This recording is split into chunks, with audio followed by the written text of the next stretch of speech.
Dayin from Keswick Village. This is the Rorshok Arctic Update from the 2nd of July 2024. A quick summary of what's going down north of the Arctic Circle. During the long summers in the Arctic, the midnight sun lights the sky through the night. However, the other thing lighting up the Arctic summers is the wildfires. Copernicus, the EU's climate agency, published a report on Thursday, the 27th of June, measuring the wildfires currently plaguing the European Arctic.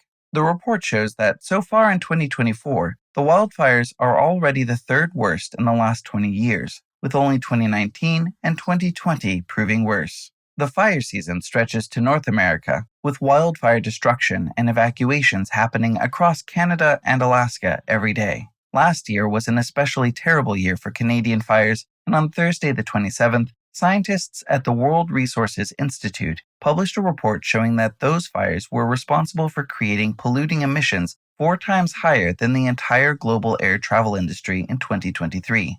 As emissions continue to be released, the likelihood is that these destructive wildfire seasons across the Arctic will only increase. Monday, the 1st of July, marks a significant day for the Arctic with the opening of the Northern Sea Route, Russia's crucial shipping lane across its northern coast. Despite severe hindrances from US and EU sanctions, which have limited the construction of ice-class vessels, Russian energy company Novatek has received approval from Russia's government to deploy 12 non-ice-class vessels in the Arctic starting from the 1st of July. Novatek projects a doubling of oil shipments across the Arctic this year compared to 2023.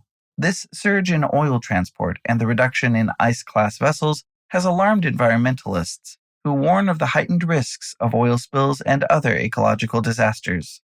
In more shady moves by Russia, according to an investigation conducted by Bloomberg and reported on Thursday the 27th of June, there are signs the country is assembling a dark fleet.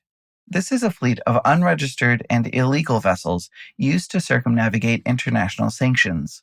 Bloomberg found that small shipping firms from Dubai have been acquiring ice-class vessels from Russia in the last 3 months, and all of them have received permission from the Russian government to pass through the Russian Arctic this summer. Many of these vessels are unregistered, which means that although they are operating illegally, they can't be sanctioned by other countries. So Russia may be finding ways to make money even under international sanctions. The Atlantic Council has written a full breakdown of the Russian Dark Fleet problem. To check it out, follow the link in the show notes. The Arctic Ocean is set to see more than just an increase in shipping, as it could face a new wave of deep-sea mining. In January, the Norwegian government approved plans for deep-sea mining in its Arctic region. On Wednesday, the 26th of June, the Norwegian government announced its first steps, including an auction date in early 2025 for private companies to purchase seabed blocks totaling twice the size of Denmark. Public consultations will run from now until September. Environmental groups and members of the EU Council have strongly criticized this move. Greenpeace and the World Wildlife Foundation issued immediate responses, labeling the decision as irresponsible and potentially disastrous for the Arctic ecosystem. Want to know more about the story? Check out the Rorshok Ocean Update with the link in the show notes. More about Norway, as on Monday the 24th of June, the Norwegian Energy Directorate announced plans for 11 new renewable energy projects in Finnmark, northern Norway.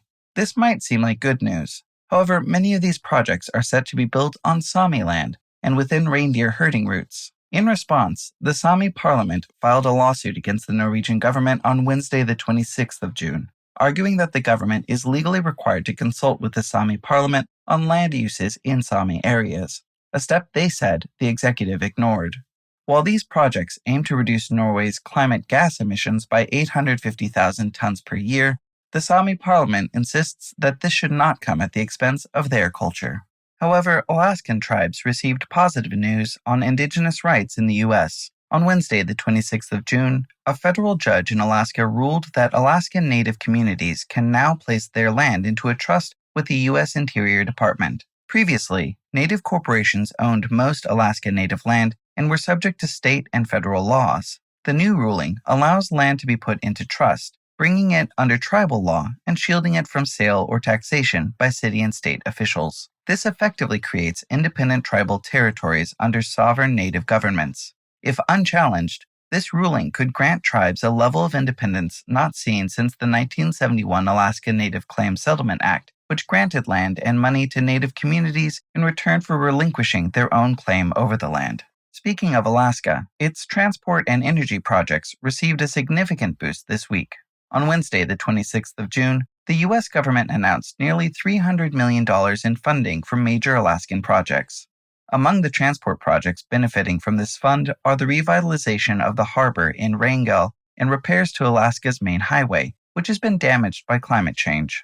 In addition, the energy project funding is primarily allocated to the production of electrical battery facilities designed to store energy produced by renewable energy projects. This funding aims to enhance infrastructure resilience and support Alaska's transition to sustainable energy sources. Over the border in Canada, a mine collapse in the Yukon on Monday, the 24th of June, has raised serious health concerns. The Victoria's Gold Eagle mine in northern Canada reported that their metals processing facility suffered a collapse, leading to the entire workforce being sent home for at least 3 months.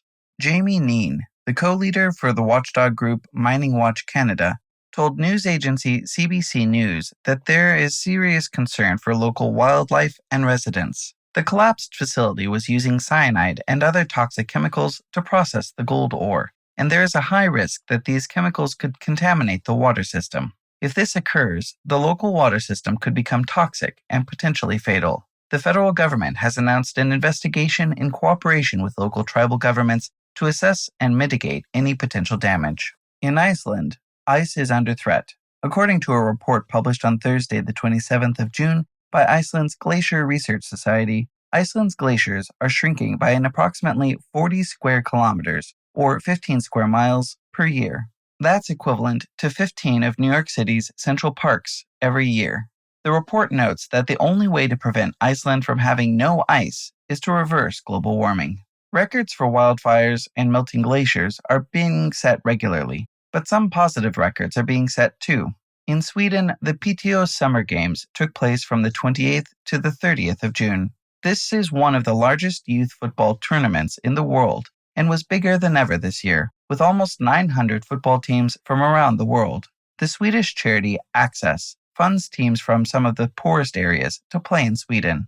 This year, children from shanty towns in South Africa were able to travel across the world to play football above the Arctic Circle. And to wrap up this edition, if you wanted to buy a piece of the Arctic, you might be out of luck.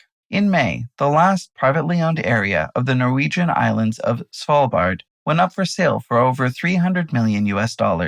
Bids were expected from around the world, but on Monday, July 1st, the Norwegian government announced it would have final approval on any buyer of the land.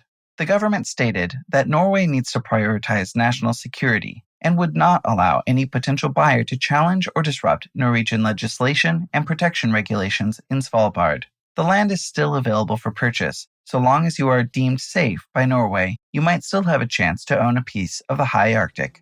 And that's it for this week. Thank you for joining us. Hey, did you know that if you're listening to us on Spotify, you can leave comments or questions in the episode? Take a look at it. It's right there. The comments are private by default, and we won't publish them, but feel free to share your email so we can contact you back. We might give you a shout out in the next episode. Put something in there. Go crazy. We'd love to hear from you. Ha det.